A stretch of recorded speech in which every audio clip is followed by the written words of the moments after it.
আসসালামু আলাইকুম। আপনাদের জন্য আমার আজকের আয়োজন চিকেন শাসলিং।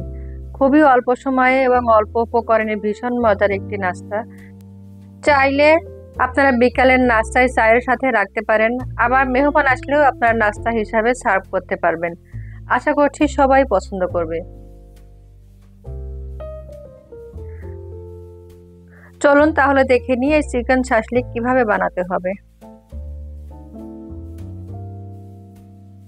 আমি চিকেন শাসলিকের জন্য এখানে হাড় ছাড়া মুরগির বুকের মাংস এখানে নিয়েছি।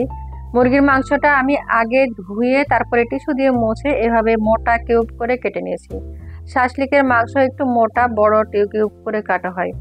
এই মাংসটাকে একটু মেরিনেট করার জন্য আমি একটু লেবুর রস দিয়েছি 1 চা চামচ, আর সামান্য বেকিং সোডা দিয়েছি, আর দিয়েছি স্বাদ মতো লবণ দিয়ে আমি একটু মেরিনেট করে 5 মিনিট রেখে দিব।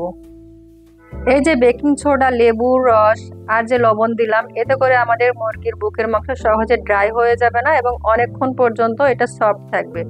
মুরগির বুকের মাংস খুব সহজে ড্রাই হয়ে যায়। যদি এভাবে বেকিং সোডা, লেবুর রস আর লবণ দিয়ে মেখে রাখা যায় তাহলে আঁশগুলো খুব সফট হয়ে যায় এবং অনেকক্ষণ পর্যন্ত এটা জুসি থাকে এবং সহজে ড্রাই হয় না।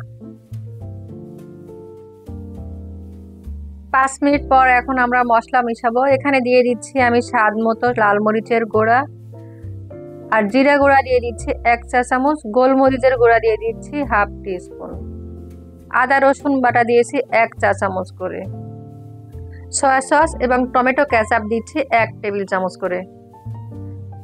সবগুলো দিয়ে এখন আমি খুব ভালো করে মেখে নিচ্ছি।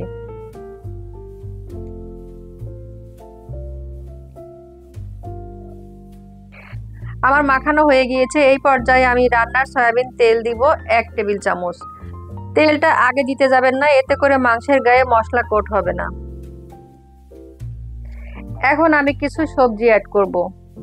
আমি এখানে সবজির মধ্যে নিয়েছি সবুজ ক্যাপসিকাম, লাল ক্যাপসিকাম এবং নিয়েছি পেঁয়াজ। এই ক্যাপসিকামগুলো আমি এভাবে কিউব করে কেটে নিয়েছি, আর পেঁয়াজগুলো এভাবে টুকরো করে কেটে আমি খুলে নিয়েছি। এখন এখানে আমি দিয়ে দিচ্ছি স্বাদ মতো লবণ, গোলমরিচের গুঁড়া দিচ্ছি হাফ টিস্পুন এবং এখানে দিয়ে দিচ্ছি কিছু সয়াবিন তেল দিয়ে এগুলো খুব ভালোভাবে মিক্স করে নিচ্ছি।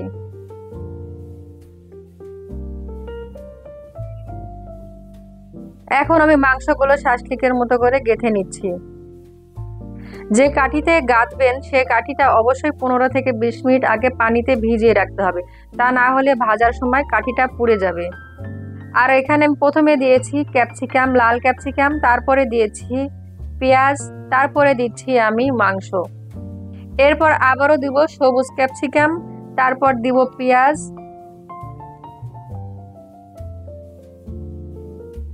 আবারও মাংস দিচ্ছি। এভাবে করে আমি আমার পছন্দ মতো গেঁথে নিচ্ছি। আপনি আপনার পছন্দ মতো গেঁথে নেবেন, কখন ক্যাপসিকাম দিবেন, কখন পেঁয়াজ দিবেন, অথবা আপনি চাইলে ক্যাপসিকাম পেঁয়াজ বাদও দিতে পারেন। আপনার পছন্দ মতো আপনি শাসলিকটা গেঁথে নেবেন। আমি আমার ইচ্ছে মতো গেঁথে নিয়েছি। আমি একটা শাসলিকের কাঠিতে 3 টুকরা মাংস দিয়েছি আর পরপর ক্যাপসিকাম এবং পেঁয়াজ দিয়েছি। এভাবে করে সবগুলো মাংস গেঁথে নিচ্ছি। সবগুলো গাঁথা হয়ে গিয়েছে। এখন আমি চলে যাচ্ছি চুলায়।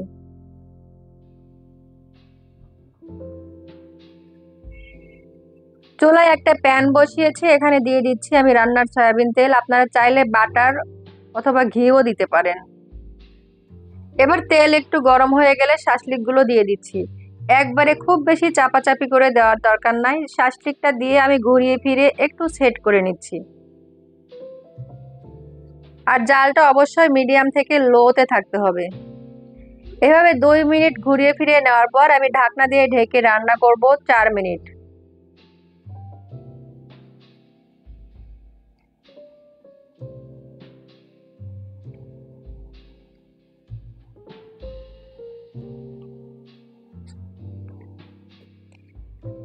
এই 4 মিনিটের মধ্যে আমি ঢাকনাটা খুলে আরেকবার উল্টিয়ে দিচ্ছি।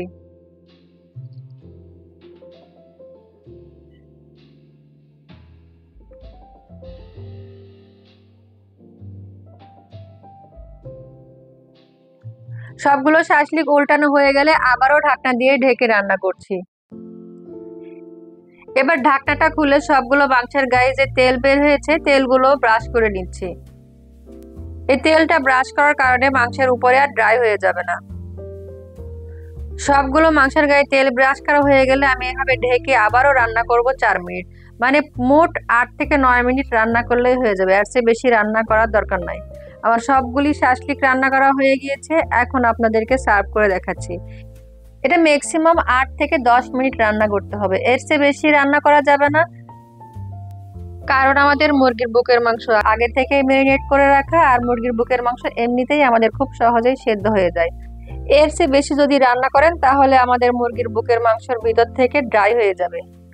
আর এই যে পোড়া পোড়া দেখছেন, এটা একান্তই আপনার উপর। আমি লাস্টে একটু জাল বাড়িয়ে দিয়ে জাস্ট একটু পুড়িয়ে নিয়েছি। আর আমার মাংসটা দেখেন ভিতরটাও কিন্তু ড্রাই হয়ে যায়নি, জুসিনেসটা বজায় আছে।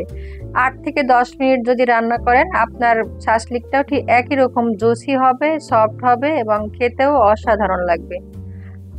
বাসায় একবার ট্রাই করে দেখতে পারেন, আর কেমন হয়েছে অবশ্যই তা কমেন্ট বক্সে জানাতে ভুলবেন না। আজকের ভিডিও যদি ভালো লেগে থাকে তাহলে প্লিজ একটা লাইক, কমেন্ট এবং ফ্যামিলি এবং ফ্রেন্ডদের সঙ্গে শেয়ার করবেন, আর আমার চ্যানেলটা সাবস্ক্রাইব করে আমার সাথেই থাকবেন। আজকের মতো আল্লাহ হাফেজ, দেখা হবে নেক্সট কোনো ভিডিওতে ইনশাআল্লাহ। সে পর্যন্ত সবাই ভালো থাকবেন, আমার জন্য দোয়া করবেন।